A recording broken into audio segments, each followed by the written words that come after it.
രാഹുലിനെ ചേർത്ത് നിർത്തിയ പാലക്കാട്ടെ കോൺഗ്രസ് നേതാക്കളുടെ നിലപാട് എന്തെന്ന് വളരെ പ്രധാനപ്പെട്ടതാണ്. അവരുടെ നിലപാട് ഈ നിമിഷം ഈ രണ്ടാമത്തെ ഗൗരവമേറിയ പരാതി വരുമ്പോഴെങ്കിലും അവർക്ക് മാറുന്നുണ്ടോ, അവർക്ക് നീതിബോധം ഉദിക്കുന്നുണ്ടോ എന്ന ചോദ്യം വളരെ പ്രധാനപ്പെട്ടതാണ്. വി.കെ. ശ്രീകണ്ഠൻ MP അടക്കം അകമഴിഞ്ഞ പിന്തുണയാണ് നൽകിയത് എന്ന് നമ്മൾ ഓർക്കണം. സന്തത സഹചാരിയായിരുന്ന ഷാഫി പറമ്പിൽ MP നിൽക്കക്കള്ളിയില്ലാതെ രാഹുലിനെ കൈവിടുകയാണോ അതോ കൈവിടുന്ന ഒരു സമീപനം അതൊരു അടവ് നയം പോലെ സ്വീകരിക്കുകയാണോ എന്നൊക്കെ നമ്മൾ ഇന്ന് തിരിച്ചറിയണം. ഷാഫിയുടെ ഈ ദിവസത്തെ ഒരു പ്രതികരണം കേൾക്കാം. പാർട്ടി തീരുമാനം പാർട്ടിയെ അറിയിക്കും. പാർട്ടിയുടെ പ്രസിഡന്റ് അതിൻ്റെ ഉത്തരവാദിത്തപ്പെട്ട സമയത്ത്, ഉചിതമായ സമയത്ത് പാർട്ടി തീരുമാനം അറിയിക്കും. ഇനി ഇതിൽ കൂടുതൽ നടപടികൾ എന്തെങ്കിലും വരേണ്ട സാഹചര്യം ഉണ്ടെങ്കിൽ പാർട്ടി അത് ചർച്ച ചെയ്തിട്ട് ഉചിതമായ സമയത്ത് പാർട്ടി പ്രസിഡന്റ് അതിൻ്റെ കമ്മ്യൂണിക്കേഷൻ അറിയിക്കും. വ്യക്തിപരമായ അടുപ്പമോ അടുപ്പക്കുറവോ ഒന്നും പാർട്ടിയുടെ തീരുമാനങ്ങളെ ഇൻഫ്ലുവൻസ് ചെയ്യുന്ന കാര്യങ്ങളല്ല. അതുകൊണ്ട് തന്നെ അദ്ദേഹം പാർട്ടിയിൽ നിന്ന് മാറി നിന്നതും പാർട്ടി എടുത്ത തീരുമാനം. ആ പാർട്ടിയിൽ തന്നെ ഞാനിപ്പോഴും പ്രവർത്തിക്കുന്നത്. ഞാനും കൂടി ഉൾക്കൊള്ളുന്ന പാർട്ടിയാണല്ലോ അത്ര ഒരു തീരുമാനം എടുത്തത്. പിന്നെ ഇതുവരെ പാർട്ടി ചെയ്യേണ്ട കാര്യങ്ങൾ ചെയ്തിട്ടുണ്ട്. ഇനി എന്തെങ്കിലും ചെയ്യണമെന്ന് പാർട്ടിക്ക് ബോധ്യം വരികയാണെങ്കിൽ അതും പാർട്ടി ചെയ്യും. നിയമപരമായി നടക്കുന്ന എക്സസൈസിലേക്ക് പാർട്ടി വേറൊരു ഇടപെടലും നടത്തിയിട്ടില്ല. അതിനിടെ ഈ ദിവസം രമേശ് ചെന്നിത്തലയും DCC അധ്യക്ഷൻ A. തങ്കപ്പനും നോക്കി നിൽക്കെ കോൺഗ്രസ് പ്രവർത്തകർ മാധ്യമപ്രവർത്തകരെ കയ്യേറ്റം ചെയ്തു. രാഹുൽ മാങ്കുട്ടനുമായി ബന്ധപ്പെട്ട ചോദ്യങ്ങളാണ് പ്രകോപനത്തിന് കാരണമായത്.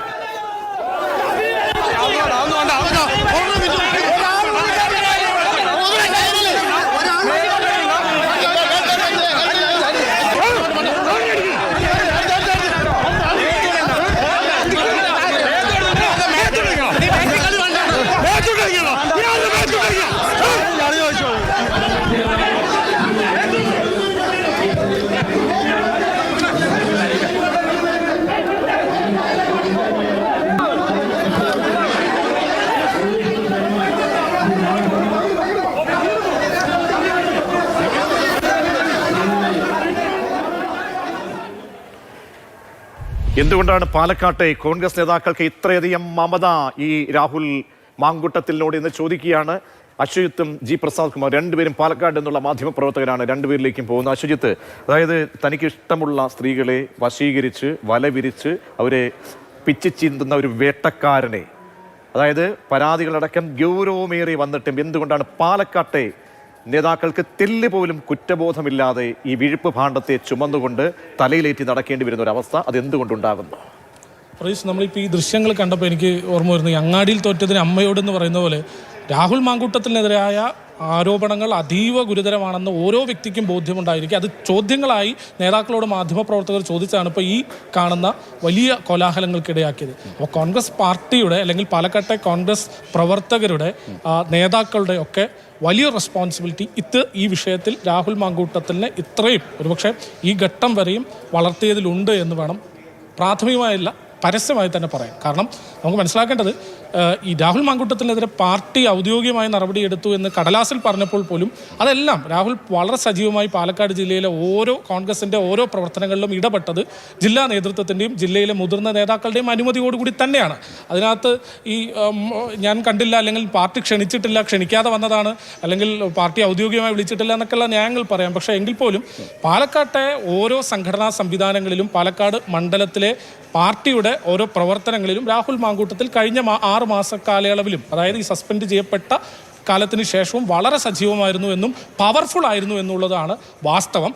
അത് നേതാക്കൾ ഇനിയെങ്കിലും ഒരുപക്ഷെ ഇന്ന് DCC പ്രസിഡന്റിൻ്റെ ഒക്കെ വാചകങ്ങളിൽ അല്പമൊക്കെ മയപ്പെട്ടുണ്ട്. കഴിഞ്ഞ ദിവസം പറഞ്ഞത് തള്ളാനുമില്ല കൊള്ളാനുമില്ല എന്നതാണ് എങ്കിൽ ഇന്ന് രാഹുൽ മാങ്കൂട്ടത്തിനെ ഒരു പരിധിവരെയെങ്കിലും തള്ളിപ്പറയുന്ന നിലപാട് DCC പ്രസിഡന്റ് സ്വീകരിച്ചിട്ടുണ്ട്.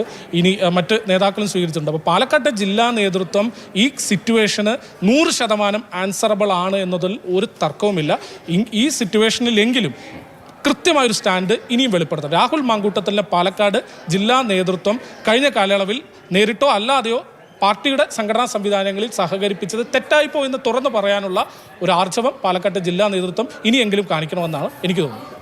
പ്രസാദായിട്ട്, അതായത് നട്ടലുള്ള ഏതെങ്കിലും ഒരു നേതാക്കന്മാർ പാലക്കാട് ജില്ലയിൽ ഇല്ലേ എന്ന് നമ്മൾ ചോദിച്ചു പോവുകയാണ്. കാരണം രാഹുൽ മാങ്കൂട്ടത്തിൽ പറയുകയാണ്, രാത്രി ചൂണ്ടിക്കാട്ടി പറയുകയാണ് ഇത് പകലാണെന്ന് പറഞ്ഞാൽ അത് കഴിഞ്ഞിട്ട് മാത്രം വിശ്വസിച്ച് പോകുന്ന കുറേ നേതാക്കന്മാർ ഇപ്പോഴും അവിടെ ഉണ്ട് എന്ന് പറയുമ്പോൾ നമുക്ക് അറിയാം, നമ്മളൊന്ന് ഓർക്കണം, ഇതൊരു തെരഞ്ഞെടുപ്പ് കാലമാണ്. പോട്ടെ, നമുക്ക് മനസാക്ഷിയുള്ള ആർക്കും ഈ വേട്ടക്കാരനൊപ്പം ആ പരാതിക്കാരിയുടെ രോദനങ്ങൾ ആ വരികളൊക്കെ ഇട്ട് കഴിഞ്ഞാൽ ഹൃദയമുള്ള ആരും പോട്ടെ, പെൺമക്കളുള്ള ആർക്ക് അങ്ങനെയും നമുക്ക് പറയാം, ആർക്കും നമുക്ക് നമ്മുടെ സഹോദരിമാരെയൊക്കെ നമ്മൾ ഓർത്തു പോകും. ആ നിലയ്ക്ക് കൂട്ടു നിൽക്കാൻ കഴിയില്ല.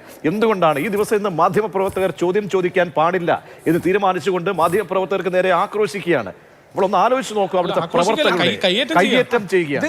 എന്ത് പ്രവർത്തകരാണ് അവർ? ഇത് പാലക്കാട് MLA യുടെ പരിധിയിൽ വരുന്ന നിയമസഭാ മണ്ഡലത്തിലല്ല.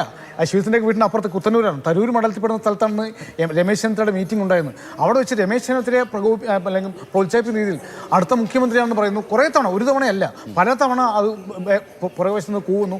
രമേശ് ചെന്നിത്തല പുറകോട്ട് തിരിഞ്ഞു നോക്കി വേണ്ട എന്ന് പറയുന്നു. അദ്ദേഹത്തിന് മുഖ്യമന്ത്രി എന്ന് പറയുമ്പോൾ ചിരി വരുന്നുണ്ട്, പക്ഷേ എങ്കിലും അത് വേണ്ട എന്ന് പറയുന്നത് പക്ഷേ വീണ്ടും ഉണ്ടായിക്കൊണ്ടിരിക്കുന്നു. അപ്പോൾ കോൺഗ്രസ്സുകാർ ഈ പാലക്കാട് നിയമസഭാ മണ്ഡലത്തിലെ MLA യുടെ അനുയായികൾ മാത്രമല്ല, യൂത്ത് കോൺഗ്രസിൽ മൊത്തം, ഞാനന്ന് കഴിഞ്ഞ തവണ നമ്മൾ ചർച്ച നടത്തുമ്പോഴും ഞാൻ പറഞ്ഞു, എന്തുകൊണ്ട് നിങ്ങൾ കയ്പ് ചോദിച്ചപ്പോൾ എന്തുകൊണ്ട് രാഹുൽ മാങ്കൂട്ടത്തിന് ഇപ്പോഴും ആളുകൾ പിന്തുണയ്ക്കുന്ന വെച്ചാൽ ഭയമുണ്ട്, രാഹുൽ തിരിച്ചു വരുമെന്ന്. അതെന്ത് മായാജാലമാണ് അങ്ങനെയെങ്കിൽ രാഹുൽ മാങ്കൂട്ടത്തിന്റെ കൈവശം ഇപ്പോഴും ഇരിക്കുന്നത്? രാഹുൽ പോയല്ലോ, ആ MLA പോലും സ്ഥലം വിട്ട് ഇവിടെ നാട് വിട്ടു. ആ നാട്ടുകാർക്ക് കാണാൻ കഴിയാത്തപ്പോഴും ഈ നേതാക്കൾക്ക് ഇങ്ങനെ രാഹുലിന് വേണ്ടി ഇങ്ങനെ വാതോരാതെ വായ്ത്താരികൾ മുഴക്കണമെങ്കിൽ എന്ത് ജാലവിദ്യയാണ് രാഹുൽ മാങ്കൂട്ടം എങ്ങനെയാണ് യൂത്ത് കോൺഗ്രസിന്റെ സംസ്ഥാന പ്രസിഡന്റായിട്ട് വന്ന്? ഇപ്പോൾ നമ്മളെല്ലാവരും കഴിഞ്ഞ ദിവസം ആരും എല്ലാം പറഞ്ഞിരുന്നു, ഈ രാഹുൽ പെട്ടെന്ന് ഉദിച്ചു എന്നോർത്തായാണ്. എങ്ങനെ ഒരു രാഷ്ട്രീയ പ്രവർത്തനം നടത്തി വന്നാണോ? അല്ല, ഷാഫി പറമ്പലിൻ്റെ പിൻഗാമിയായി ഷാഫി പറമ്പലിൻ്റെ കൂടെ വന്ന ഒരു മനുഷ്യൻ. ഒരു 5 or 6 വർഷത്തിന് അപ്പുറം നമുക്ക് രാഹുൽ മാങ്കൂട്ടം എന്ന പേര് യൂത്ത് കോൺഗ്രസ് നമ്മൾ കേട്ടിട്ടില്ല. പക്ഷേ രാഹുൽ വന്നത് ഒരു അടക്കി ഭരിച്ചുകൊണ്ടുള്ള, രാഹുലും ഷാഫിയിലാതെ മറ്റൊരാൾക്കും ഒരു സ്പേസും നൽകാതെ ആ ഇപ്പോൾ MLA ആയതിനു ശേഷം യൂത്ത് കോൺഗ്രസിൻ്റെ സംസ്ഥാന പ്രസിഡന്റ് സ്ഥാനം അടക്കി വെച്ച് ബാക്കി എല്ലാവരും പിടിച്ചതാണ്. പാലക്കാട് ജില്ലയിൽ എന്തുകൊണ്ട് ഈ ചുരുങ്ങിയ കാലയളവിൽ തന്നെ രാഹുൽ ഇത്രയും വലിയ സ്വാധീനം ഉണ്ടാകുന്നു? പ്രവർത്തകർക്കിടയിൽ, ജനങ്ങൾക്കിടയിൽ എന്ന് ഞാൻ പറയുന്നില്ല, തെക്കൻ കേരളത്തിൽ നിന്ന് അങ്ങോട്ട് പോയ നേതാവാണെന്ന് ജനങ്ങൾക്കിടയിൽ ഞാൻ പറയുന്നില്ല, പ്രവർത്തകർക്കിടയിൽ. പക്ഷെ ഇത് എന്ത് അടിസ്ഥാനത്തിലാണെങ്കിലും, ഈ പ്രവർത്തകരായിക്കോട്ടെ നേതാക്കളായിക്കോട്ടെ, എന്ത് അടിസ്ഥാനത്തിലാണെങ്കിലും രാഹുലിനെ സപ്പോർട്ട് ചെയ്യുന്നത് അവർ പ്രതീക്ഷിക്കുന്ന ഗുണത്തെക്കാളേറെ വലിയ ദോഷമാണ് വരാനിരിക്കുന്നതെന്ന് ഓർത്താൽ നല്ലത്. പക്ഷേ കോൺഗ്രസ് നേതാക്കൾക്ക്, പ്രാദേശിക നേതാക്കൾക്ക് അങ്ങനെ ഒരു അഭിപ്രായമല്ല ഉള്ളതെന്ന് ഞാൻ ഇന്നും അവിടുത്തെ പ്രാദേശിക നേതാക്കന്മാരായിട്ടും സ്ഥാനാർത്ഥികളായിട്ടും ബന്ധപ്പെട്ടു അവർ പറയുന്നത് അങ്ങനെ ലോക്കലിൽ അങ്ങനെ ഒരു പ്രശ്നമില്ല. ഒരുപക്ഷെ നിയമസഭാ തെരഞ്ഞെടുപ്പ് വരികയാണെങ്കിൽ അങ്ങനെ ബുദ്ധിമുട്ടുണ്ടാവും. പക്ഷേ രാഹുൽ മാങ്കൂട്ടം അതായത് രാഹുൽ മാങ്കൂട്ടത്തും ഞങ്ങളുടെ ഭവന സന്ദർശനത്തിനൊപ്പം വന്നു കഴിഞ്ഞാൽ ഞങ്ങൾക്ക് വല്ലാതൊരു എനർജിയാണ് കിട്ടുന്നത് എന്ന് പറഞ്ഞ അവിടുത്തെ ഈ മത്സരരംഗത്തുള്ള നേതാക്കന്മാർക്ക് അവരുടെ വിശ്വാസത്തിൽ അവരിപ്പോഴും ഒരു പക്ഷേ പരസ്യമായിട്ട് അങ്ങനെ അല്ലാതെ അവർക്ക് പറയാൻ പറ്റില്ല എന്നുള്ളതും അതാണ് ഞാൻ എന്തിന്റെ കാരണത്തിന്റെ അടിസ്ഥാനത്തിലാണ് വലിയ വില കൊടുക്കേണ്ടി വരും. രാഹുൽ മാങ്കൂട്ടത്തിൽ തള്ളി പറയേണ്ടത് ജില്ലയിലെ ഓരോ കോൺഗ്രസ് നേതാക്കളുടെയും ഉത്തരവാദിത്തമാണെന്നാണ് എനിക്ക് വ്യക്തിപരമായി പറയാനുള്ളത്. ശരി, അതാണ് പാലക്കാട്ടെ ജനങ്ങളുടെ വികാരം സംബന്ധിച്ചുള്ള വിലയിരുത്തലിലേക്ക് പോകുമ്പോൾ ഇനിയും ഈ രാഹുൽ മാങ്കൂട്ടത്തിനെ ചേർത്ത് പിടിക്കുന്നവർക്ക് ചിന്തിക്കാൻ ഒട്ടേറെ കാര്യങ്ങളുണ്ട് എന്ന് അവർ തന്നെ മനസ്സിലാക്കട്ടെ.